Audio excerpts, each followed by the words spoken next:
The Lion King. Once upon a time, in the heart of a vast savanna glowing in golden sunlight, lived a little lion cub named Simba. Simba wasn't just any cub, he was a prince, destined to be king one day.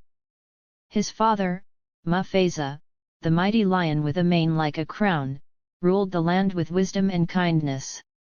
He taught Simba all about the circle of life, a beautiful way of explaining how everything in the world was connected. Just like the sun sets to make way for the moon and the grass feeds the zebras, everything had its place and purpose. Simba's best friend was Nala, a playful little lioness with fur as golden as the setting sun. Together, they explored the savannah, chased butterflies, and pounced on imaginary enemies. They were inseparable, two little adventurers with the whole world ahead of them.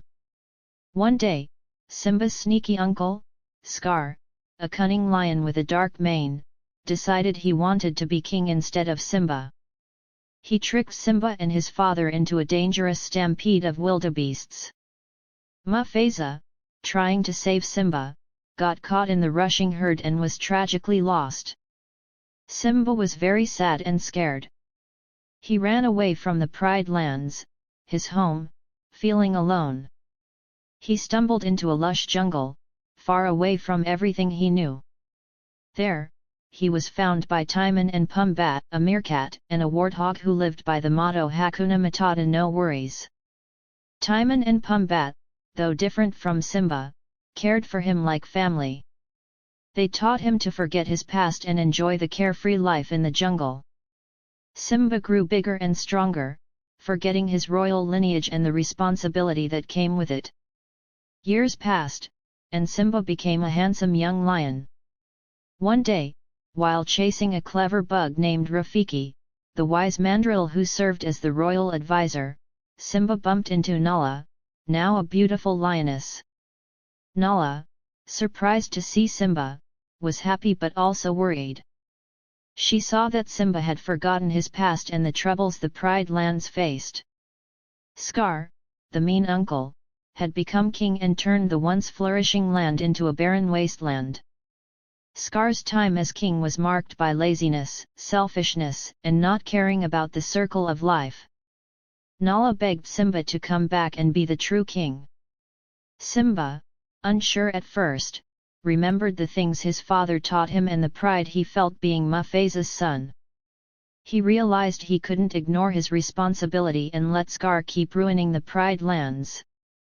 With new courage and Nala by his side, Simba journeyed back home.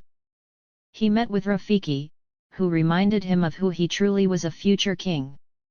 Rafiki also showed Simba his reflection in the water, where he saw his father's eyes staring back. Simba understood.